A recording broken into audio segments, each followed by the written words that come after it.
पिछले 24 घंटे राहुल गांधी और प्रियंका गांधी वाड्रा के नाम पर रहे। जी हां, जैसे कि आप जानते हैं, दुनिया के जाने माने फुटबॉलर मेसी भारत में थे। हमने देखा पश्चिम बंगाल में किस तरह का घटिया आयोजन हुआ। उसके बाद यह आयोजन होता है हैदराबाद में, जहां कांग्रेस इसकी मेजबानी करती है।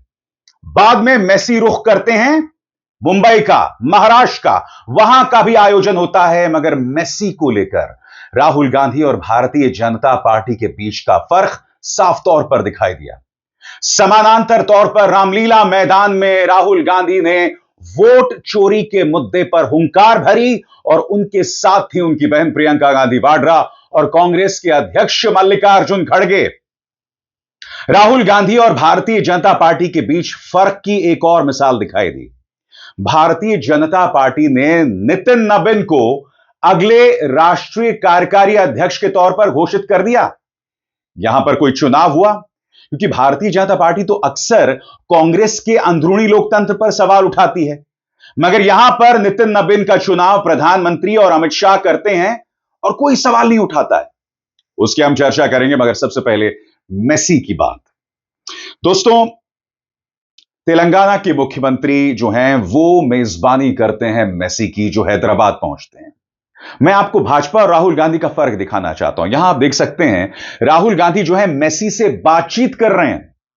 आप जानते हैं राहुल गांधी काफी हद तक स्पैनिश बोल सकते हैं और मेसी भी काफी हद तक अंग्रेजी समझ सकते हैं। दोनों बातचीत कर रहे हैं और आप देख सकते हैं यहां पर बेवजह ठहाका नहीं लगा रहे हैं, बेवजह उन्हें गले नहीं लग रहे हैं। और कांग्रेस ने इस तस्वीर के सहारे प्रधानमंत्री नरेंद्र मोदी पर हमला किया है कि प्रधानमंत्री अंतर्राष्ट्रीय समुदाय में जहां जाते हैं बेवजह लोगों से गले लगते हैं, बेवजह ठहाके मारते हैं, बेवजह चुटकुले भी सुनाते हैं, जबकि सामने वाले को उनके चुटकुले नहीं समझ आते हैं। मगर मेसी को लेकर फर्क जो है ना, वो एक और दिखाई देता है। दोस्तों, मैं आपको बताऊंगा मुंबई में क्या क्या हुआ, क्या किया मुख्यमंत्री देवेंद्र फडणवीस ने, क्या किया उनकी पत्नी अमृता फडणवीस ने। मगर सबसे पहले इस वीडियो को देखिए दोस्तों। यहां पर कुछ बच्चे आते हैं और राहुल गांधी पीछे हो जाते हैं। मैं आपको बतलाना चाहता हूं दोस्तों, पश्चिम बंगाल में जिस तरह का आयोजन हुआ ना, जहां तमाम वीआईपीज ने मेसी को घेरे रखा और आम लोग देख तक नहीं पाए, वहां यहां पर आप देखिए मुंबई में भी शानदार आयोजन हुआ और देवेंद्र फडणवीस की मैं तारीफ करना चाहता हूं। उसकी चर्चा कुछ देर बाद, मगर जैसे कि आप देख सकते हैं बच्चे आते हैं और राहुल गांधी पीछे हो जाते हैं। यह बहुत कुछ बताता है एक इंसान के चरित्र के बारे में। आप सोच सकते हैं कि भारतीय जनता पार्टी का कोई नेता ऐसा करता? आपको याद होगा पश्चिम बंगाल में तृणमूल कांग्रेस के नेता किस कदर मेसी के साथ फोटो खिंचवा रहे थे और आम इंसान की कोई परवाह नहीं थी। और यहां पर देखिए राहुल गांधी पीछे हो जाते हैं और बच्चे जो हैं वो मेसी के साथ जाकर खड़े हो जाते हैं। अब ये जो मैं फर्क आपको दिखा रहा हूं दोस्तों, इसकी एक और मिसाल आपके सामने। अमृता फडणवीस, मुख्यमंत्री की पत्नी, च्युइंगम चबा रही हैं, जो अपने आप में बहुत ज्यादा अहंकारी लगता है। और फिर देखिए सेल्फी लेती हैं मेसी के साथ। यह अपने आप में उनके अहंकार को दिखाता है। आप मुख्यमंत्री की पत्नी हैं, मगर उनका अंदाजे बयां देखिए साहब क्या हो रहा था।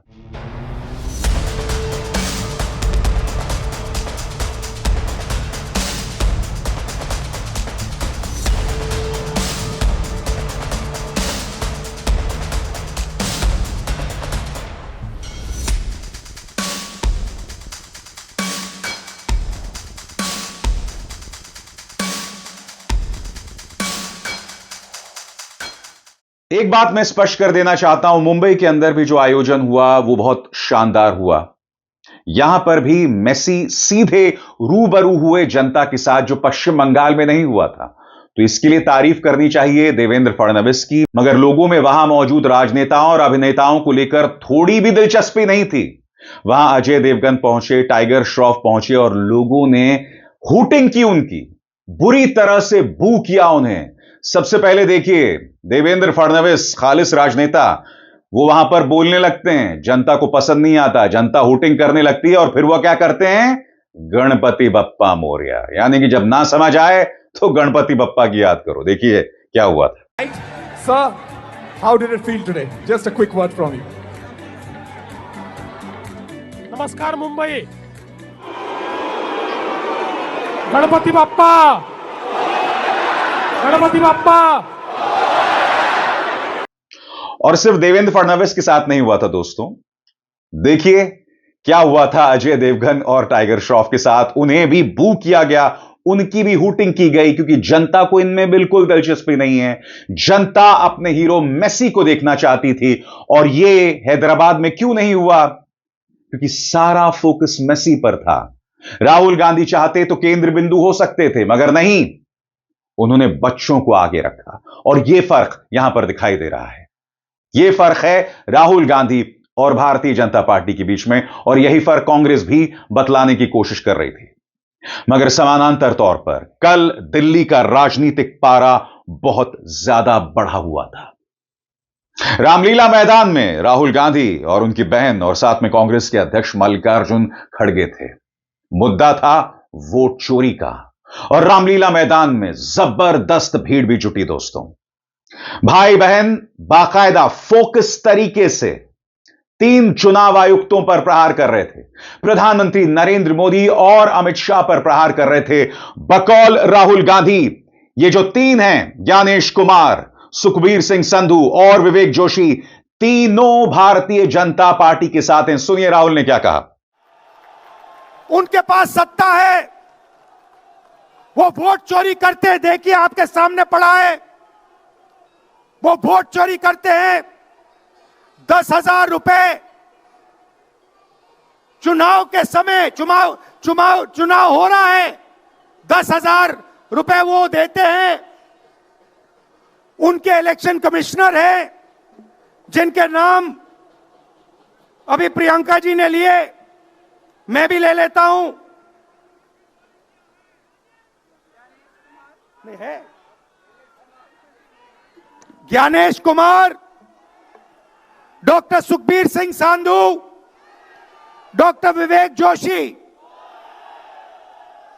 याद रखिए, याद रखिए, ज्ञानेश कुमार, सुखबीर सिंह संधू, विवेक जोशी। ये जो सत्य और असत्य की लड़ाई हो रही है, इलेक्शन कमीशन बीजेपी के सरकार के साथ मिलकर काम कर रहा है, और इनको जितनी भी इम्यूनिटी देनी है दे दो। नरेंद्र मोदी जी ने इलेक्शन कमिश्नर्स के लिए कानून बदला, नया कानून लाए, कहा कि इलेक्शन कमिश्नर कुछ भी करे, उन पर एक्शन नहीं लिया जा सकता है, उन पर कार्रवाई नहीं ली जा सकती है। मैं स्टेज से आपको कह रहा हूं, कांग्रेस पार्टी आपको कह रही है, आप मत भूलिए, आप हिंदुस्तान के इलेक्शन कमिश्नर हो, आप नरेंद्र मोदी के इलेक्शन कमिश्नर नहीं हो। और हम आपको साफ कह रहे हैं, यह जो कानून बना है, आपकी रक्षा करने के लिए कानून बना है। इस कानून को हम बदलेंगे, रेट्रोएक्टिवली बदलेंगे और आपके खिलाफ एक्शन लेंगे, क्योंकि हम सच्चाई की लड़ाई लड़ रहे हैं और आप असत्य के साथ खड़े हो। और यही तेवर प्रियंका गांधी वाड्रा के थे। बकौल प्रियंका गांधी वाड्रा, अगर ये 3 ना हो तो भारतीय जनता पार्टी के लिए चुनाव जीतना मुश्किल हो जाए। राहुल गांधी जी ने बिहार चुनाव में लंबी यात्रा की एसआईआर के खिलाफ। क्यों की? क्योंकि एसआईआर में ये वोट काटकर चुनाव का नतीजा अपने पक्ष में करना चाह रहे थे। अब यूपी में शुरू हो गया है, 3 करोड़ नाम काटे गए हैं यूपी में। कितना योग्य है ये चुनाव आयोग भाजपा के लिए? ज्ञानेश कुमार, सुखबीर सिंह संधू और विवेक जोशी, मेरे साथ बोलिए, ज्ञानेश कुमार, सुखबीर सिंह संधू, विवेक जोशी। ये देश इन 3 नामों को नहीं भूलेगा। ये चाहे कितने भी बड़े बड़े ये कितने भी इंतजाम कर लें इन लोगों को बचाने के लिए, एक दिन इन्हें इस देश को जवाब देना पड़ेगा कि किस तरह से इन्होंने हमारे वोटों का अधिकार हमसे छीनने की कोशिश की, किस तरह से इन्होंने साजिश रची। और आगे बढ़ने से पहले एक जरूरी संदेश, मेरे कार्यक्रमों के लिए आप नोटिफिकेशन का इंतजार मत कीजिए, मेरे चैनल में जाइए और खुद जाकर कार्यक्रम देखिए और रहिए अपडेटेड। रामलीला मैदान में कांग्रेस को शानदार प्रतिक्रिया मिली है, मगर कांग्रेस भी जानती है कि उसकी हालत हर गुजरते चुनाव के साथ पतली होती जा रही है। उसे कहीं ना कहीं अपने काडर के अंदर ऊर्जा भरनी पड़ेगी, एक रणनीति बनानी पड़ेगी जिसके चलते वो चुनावी मैदान में भाजपा को हरा सके। वोटर चोरी को लेकर उसे प्रतिक्रिया जरूर मिल रही है, मगर उसके सामने कठिन चुनौती है। राहुल गांधी सीधा प्रहार करते हैं प्रधानमंत्री और अमित शाह पर। कहते हैं कि जब चुनाव सुधार कार्यक्रमों पर बहस हो रही थी तो अमित शाह के पास उनके सवालों का जवाब नहीं था और उनके हाथ कांप रहे थे। सुनिए। आपने देखा अमित शाह को, हाथ देखा अमित शाह का, हाथ देखा कांपते हुए ऐसे देखा? क्यों हाथ क्यों कांप रहा था मैं बताता हूं। क्योंकि ये बहादुर जब ही हैं जब इनके हाथ में सत्ता है। जैसे ही इनके साथ से सत्ता निकलेगी आप देखना इनकी बहादुरी कहां जाएगी। बकौल राहुल गांधी, प्रधानमंत्री नरेंद्र मोदी का भी कॉन्फिडेंस पूरी तरह से खत्म हो चुका है। सुनिए। मगर आप मोदी जी का चेहरा देखिए, अच्छी तरह देखिए। जो मेरी बहन ने कहा मोदी जी की कॉन्फिडेंस खत्म हो गई है, आपने देखा? वो भी जानते हैं कि हमारी वोट चोरी पकड़ी गई है। प्रियंका गांधी वाड्रा भी मुद्दों से नहीं हट रही थी। उन्होंने संसद के अंदर अपने भाषण में प्रधानमंत्री कार्यालय के हिरेन जोशी का जिक्र किया था। बकौल प्रियंका गांधी वाड्रा, प्रधानमंत्री कार्यालय में जो चीजें चल रही हैं वो कल्पना से भी विचित्र हैं। वो कहती हैं, आज देश का युवा बेटिंग ऐप पर पूरा दिन बिताता है। प्रधानमंत्री के दफ्तर में एक शख्स ने बेटिंग ऐप के घोटाले किए हैं, लेकिन ऐसे मुद्दों पर सदन में चर्चा नहीं होती। प्रियंका इस बात का जिक्र क्यों कर रही हैं? क्योंकि सदन में जब उन्होंने अपनी ये बात रखी थी तब उनके भाषण से उन शब्दों को हटा दिया गया था। यह गुस्सा यहां दिखा। हर मोर्चे पर यह सरकार विफल है, हर मोर्चे पर। आज डॉलर 90 रुपए का हो गया है। जब 60 रुपए का हुआ था तो कौन रो रहा था सड़कों पे? कौन रो रहा था सड़कों पे? नरेंद्र मोदी जी बार बार कहे जा रहे थे, आज क्यों नहीं बोल रहे हैं डॉलर पे? निर्यात लगातार घट रहा है, आयात महंगा हो रहा है, विदेश नीति फेल हो गई है इनकी। हाथ पकड़ के चलते हैं ट्रंप जी के साथ, बड़े बड़े राष्ट्रपतियों के साथ, लेकिन जब समय आता है तो देश के साथ कोई खड़ा नहीं होता। यह है इनकी विदेश नीति। और इनकी नीति कि देश की सारी संपत्ति अपने दो चेलों को, अडानी जी और अंबानी जी को पकड़ा देते हैं। यहां देश का नौजवान महंगाई से जूझ रहा है, बेरोजगारी से जूझ रहा है, पेपर देता है, लीक हो जाता है, कोई उसकी सहायता नहीं है, नशे की तरफ जा रहा है, बेटिंग ऐप में पूरे दिन बिताता है। और बेटिंग ऐप चलाया कहां से जा रहा है? कहां से चलाया जा रहा है? सूत्रों के मुताबिक प्रधानमंत्री के ऑफिस में ही एक शख्स ने बेटिंग ऐप के साथ में घोटाले किए हैं। इसकी चर्चा होती है क्या सदन में? क्यों नहीं होती? आपकी बेरोजगारी की चर्चा होती है, महंगाई की चर्चा होती है, मेरी बहनें यहां खड़ी हैं, आपकी सुरक्षा की चर्चा होती है। न सदन में होगी, ना बड़ी बड़ी रैलियों में करेंगे ये लोग, ना आपके पास आकर आपसे बात करेंगे, आपके हालचाल पूछेंगे, आपसे पूछेंगे कि किस संघर्ष से आप गुजर रहे हो, कैसे जी रहे हो, क्योंकि हिम्मत नहीं रही इनकी, हिम्मत नहीं रही। प्रियंका ने सीधा प्रहार ईवीएम पर भी किया और चुनाव आयोग पर। प्रियंका ने कहा कि बगैर चुनाव आयोग के भारतीय जनता पार्टी जीत ही नहीं सकती। सुनिए। आज इनको चुनाव आयोग की जरूरत है। चुनाव आयोग के बिना ये चुनाव नहीं जीत सकते।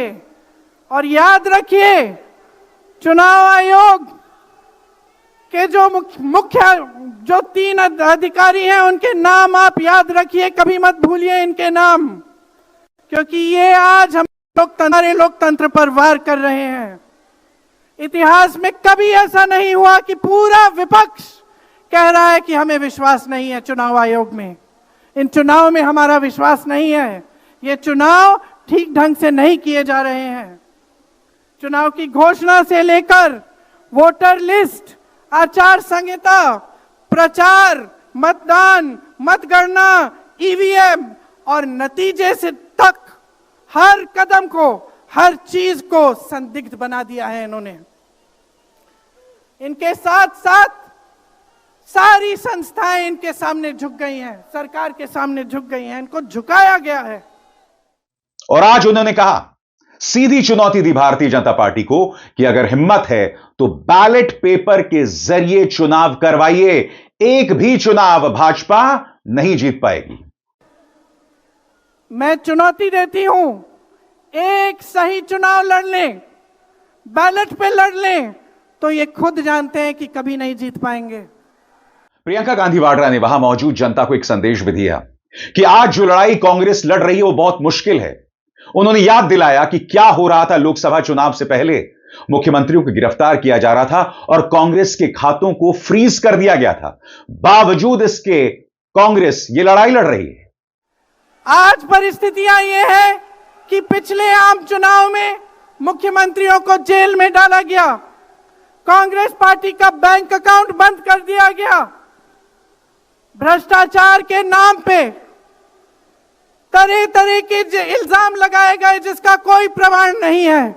ईडी भेजी, इनकम टैक्स भेजा, सीबीआई भेजी, और जैसे जैसे जिनका दिल कमजोर था, जो सह नहीं पाए, वो उनकी पार्टी में शामिल हो गए, वैसे वैसे इनकी वॉशिंग मशीन उनको धोकर उनको पाक बनाती रही। प्रियंका सवाल पूछ रही हैं, आखिर क्या वजह है कि जनता के मुद्दों की चर्चा नहीं होती? वंदे मातरम पर पूरे दिन की चर्चा हुई लोकसभा और राज्यसभा में, मगर प्रदूषण जैसे मुद्दे हैं, जनता से जुड़े सीधे मुद्दे हैं, इन मुद्दों की चर्चा नहीं होती है। वो पूछ रही हैं, आखिर क्यों? आज संसद को देखिए, मुश्किल से एक सत्र में एक दो बहस होती है। और जब हमने कहा, राहुल जी ने मुद्दा उठाया, खड़गे जी ने मुद्दा उठाया कि हमें बहस करनी है चुनाव पे, एसआईआर पे, जिस तरह से वोट चोरी हो रही है उस पे, तो घबरा गए, मानी नहीं बात। अंत में जाकर कैसे माने कि हम वंदे मातरम पर भी चर्चा करेंगे। तो हम संसद में यह बहस करते रहे कि राष्ट्रगीत किसका है, राष्ट्रगीत कैसे बना, राष्ट्रगीत क्यों बना, और जो बड़ी बड़ी समस्याएं हैं जिससे आप जूझ रहे हो, बेरोजगारी, महंगाई, पेपर लीक, उसके बारे में चर्चा करने की हिम्मत नहीं है। दोस्तों, एक तरफ प्रियंका और राहुल सीधा प्रहार कर रहे थे भारतीय जनता पार्टी पर, तो दूसरी तरफ भारतीय जनता पार्टी का राष्ट्रीय कार्यकारी अध्यक्ष घोषित हो गया। आपके स्क्रीन पर नितिन नबीन, जो कि बिहार सरकार में मंत्री हैं। मैं आपसे एक सवाल पूछना चाहता हूं, ये जो चेहरा घोषित हुआ, इसको लेकर पारदर्शिता कहां है? क्योंकि भारतीय जनता पार्टी लगातार कांग्रेस के अंदरूनी लोकतंत्र पर सवाल उठाती रहती है। आपने कार्यकारी अध्यक्ष की घोषणा कर दी, मान लिया इसके पीछे चुनाव नहीं था, मगर पारदर्शिता होनी चाहिए ना। बहरहाल, नितिन नबीन के बारे में क्या जानकारी मिल रही है आपके स्क्रीन पर? बिहार सरकार में मंत्री नितिन नबीन को बीजेपी का राष्ट्रीय कार्यकारी अध्यक्ष नियुक्त किया गया है। बीजेपी के राष्ट्रीय महासचिव अरुण सिंह की ओर से जारी एक पत्र में बताया गया, बीजेपी के संसदीय बोर्ड ने बिहार सरकार में मंत्री नितिन नबीन को पार्टी का राष्ट्रीय कार्यकारी अध्यक्ष नियुक्त किया है। पत्र के अनुसार नितिन नबीन की नियुक्ति तत्काल प्रभाव से लागू होगी। नितिन नबीन बिहार सरकार में पथ निर्माण मंत्री और भाजपा के छत्तीसगढ़ प्रभारी हैं। और राहुल गांधी जब दो विचारधाराओं की बात करते हैं ना, दरअसल वो इसी बात का जिक्र करते हैं कि पारदर्शिता की सख्त कमी है भाजपा के अंदर। इनफैक्ट मैं आपको याद दिलाना चाहूंगा, कैप्टन अमरिंदर सिंह जो पहले कांग्रेस में थे, कांग्रेस के मुख्यमंत्री थे और अब भाजपा में हैं, उन्होंने भी बयान दिया था कि भारतीय जनता पार्टी के अंदर कोई पारदर्शिता नहीं है, यहां किसी की राय नहीं ली जाती है। और यह पोल कोई और नहीं, भाजपा का अपना एक नेता कैप्टन अमरिंदर सिंह खोल रहे हैं। और इन्हीं दो विचारधाराओं की लड़ाई का जिक्र राहुल गांधी ने अपनी रामलीला मैदान रैली में किया। सुना जाए। भाइयों और बहनों, मैं कांग्रेस पार्टी के कार्यकर्ताओं को दिल से धन्यवाद करना चाहता हूं। इस देश में दो विचारधाराओं की लड़ाई है। एक आरएसएस की विचारधारा, जो मोहन भगवत जी ने कहा, जो सत्य के खिलाफ है और सत्ता के लिए कुछ भी कर सकती है। और दूसरी हमारी विचारधारा, आपकी डीएनए, आपके खून की विचारधारा, सत्य की विचारधारा, अहिंसा की विचारधारा। और आप बिना डरे, धूप में, आंधी में, तूफान में, बारिश में, आप कांग्रेस पार्टी की विचारधारा के लिए लड़ते हो। जैसे आपके डीएनए में सत्य है, वैसे उनके डीएनए में असत्य और वोट चोरी है। भाई और बहनों, आप घबराओ मत, आप घबराओ मत। अंत में इस देश में सत्य की जीत होगी और सत्य से हम नरेंद्र मोदी और अमित शाह और आरएसएस की सरकार को हटाएंगे। रामलीला मैदान के मंच पर कांग्रेस अध्यक्ष मल्लिकार्जुन खड़गे भी थे। मल्लिकार्जुन खड़गे ने कहा, हम चुनाव हार रहे हैं मगर लोकतंत्र में हमारी पार्टी जिंदा है। देखिए, कहने में तमाम बातें सही लगती हैं, जनता में अपने पार्टी में ऊर्जा भरने के लिए तमाम बातें सही लगती हैं, मगर साफ तौर पर रणनीति में एक कमी है। वोट चोरी एक मुद्दा हो सकता है, मगर रणनीति में कमी है, पारदर्शिता की कमी है। सहयोगियों के साथ जिस तरह का गठजोड़ होना चाहिए वो नदारद है। और यह बात कहकर राहुल और मल्लिकार्जुन खड़गे बच नहीं सकते। सुनिए क्या कहा मल्लिकार्जुन खड़गे ने। आज मोदी जीत की हर जगह बहुत बड़ा भाषण करता है, लेकिन उसकी जीत उसको खुशियां लाई होंगी। हम हारे हैं बहुत से जगह, लेकिन हम हारे तो भी हमारी पार्टी, हमारी विचारधारा जिंदा है। अगर एक बार मोदी हारा, उसका कहीं भी नामो निशान नहीं रहेगा, कहीं दिखेगा भी नहीं। हम 10 बार हारे, 2 बार हारे, 5 बार, हम जिंदा है, लड़ने के लिए तैयार है। तो इसलिए भाइयों, आप मजबूत बनो, तैयारी करो, अब मायूस मत हो जाओ। आज देखिए केरला में हमने जीता, मैं उन सबको कांग्रेचुलेट करता हूं, केरला के नेताओं को, जिन्होंने कोशिश करके एनडीए को कुचल दिया। और वहां आज कांग्रेस सबसे बड़ा झंडा लगा के वहां पर ठहरा है। रामलीला मैदान में राहुल गांधी के तेवर सख्त थे और यकीनन उनके इस बयान से एक राजनीतिक भूचाल भी आएगा, जब उन्होंने कहा कि चोरी भाजपा के डीएनए में है और उन्होंने बाकायदा मिसाल के साथ इसे पेश किया। आप बिना डरे, धूप में, आंधी में, तूफान में, बारिश में, आप कांग्रेस पार्टी की विचारधारा के लिए लड़ते हो।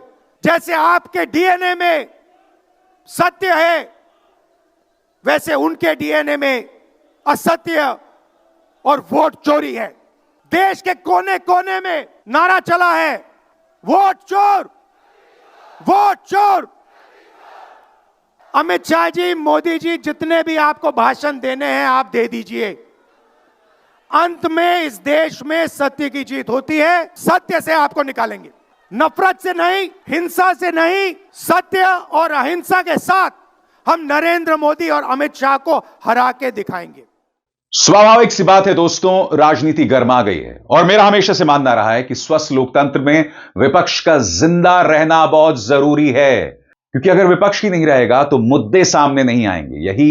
इसी बात का जिक्र प्रियंका गांधी वाड्रा भी कर रही थी कि चर्चा वंदे मातरम पर हो रही है, मगर आपके सामने नौकरी, महंगाई, प्रदूषण, तमाम समस्याएं मुंह खड़ी हैं, जिससे भाजपा बचने की कोशिश कर रही है। अब इसार शर्मा को दीजिए इजाजत। नमस्कार।